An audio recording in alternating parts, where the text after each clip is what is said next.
یو چا سوال رالیږلی ده، وایي که چیرې یو څوک په حالات حیض کې د خپلې کوروالا سره جماع وکړي د دې کفاره څه شته؟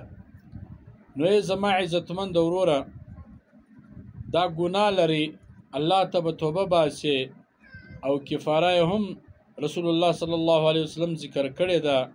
نبی علیه الصلاة والسلام فرمایي وایي که چا په حالات حیض کې خپل کوروالا سره جماع وکړه نو هغه به 1 دینار خیرات کړي او یا به 1.5 دینار خیرات کړي. نو که چیرې په اولو شپو کې د حیض تا جماع وکړله نو 1 دینار به خیرات کړي. که چیرې تا په آخر د شپو د حیض کې تا جماع وکړه بیا به 1.5 دینار خیرات کړي.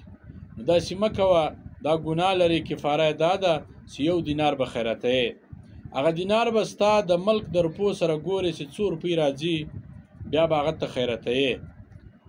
نو دا په بحر رایق صفحه نمبر 199 جلد نمبر 1 کې راغلی.